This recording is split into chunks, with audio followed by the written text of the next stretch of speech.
For today's activity, we are going to play hopscotch.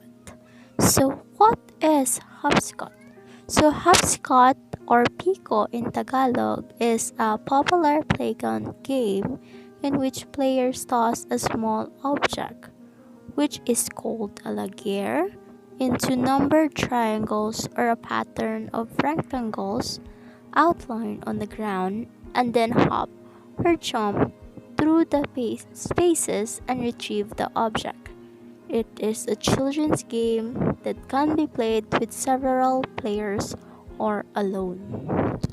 Now for the materials of the game. First, we need a wide range of clean area to draw onto the design. In my case, I used the front yard area of my house. Second, we have the stick that I use to draw onto the design, or the stick that I use to make the design of the game. And third, we have the pamato or the stone, which are used to be markers or as the markers used by the players in the game. One of the vital equipment needed to play hopscotch is the court. So to play hopscotch, a court is first laid out on the ground, depending on the available surface. The court is either scratched out in the dirt or drawn with chalk on pavement. Courts may be permanently marked, where playgrounds are commonly paved, as in elementary schools. Designs vary, but the court is usually composed of a series of linear squares interspersed with blocks of two lateral squares. Traditionally, the court ends with a safe or home base in which the player may turn before completing the reverse strip. The home base may be a square, a rectangle, or a semicircle. The squares are the numbered in the sequence in which they are to be hopped. The traditional hopscotch court comprises a series of 8 or 10 squares in a linear format. In the pattern, square 1 is followed by square 2 and square 3 in a parallel manner, after which comes square 4, followed by square 5 and square 6, drawn in parallel. This continue with the next squares, with square 10 being the home square. In another variant, there is a square next to square number 10 that is considered to be the home square. Now for the game mechanics. There are many variations of hopscotch, but the basic rules and playing strategy remain pretty much the same for all the variations. The game involves three elements mainly: a court, a marker, and a player or players. The explanation of how to play the game is hidden in the name hopscotch itself. While the how part makes sense, the scotch of it might be confusing since our understanding of the world might have nothing to do with children or playground games. Scotch in this refers to a scratch or an incised line. The game basically involves hopping over lines, or in this case, the shapes. The game utilizes a small object, which might be anything ranging from a stone to a coin. The player tosses the object into the first square, making sure the object lands within the square. Then the player hops through the squares, skipping the square with the object in it. Depending on whether the square is a single or side by side, the player hops on a single leg or can use both their legs respectively. The player continues this until they reach square 10 or the home square. Then the player turns around and retraces their journey, hopping through the squares until they reach the square with the object in it. The player stops before the square with the object and retrieves the object without stepping into the square.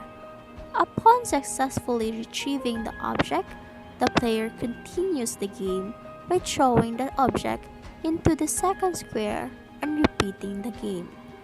In the case of multiple players, every player gets a chance to throw the object and loses their chance only if they break any of the rules. Now for the Hopscotch game rules. We have 4 of them here. So the first one is, in case of multiple players, if the player throws the object in the wrong square, they will miss their chance and it will be the next player's turn to play. Second, if the player steps on the line, enters the wrong square, loses their balance, misses a square, or steps into a single square with both feet in, they lose their turn. Third, if the player loses their chance on their next turn, they will have to repeat from the same number they stop at before they lose their chance. And lastly, the number 4, whoever manages to finish the sequence by throwing the object in all the squares wins the game.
Now that we are done playing the game, let's go back and reflect on it.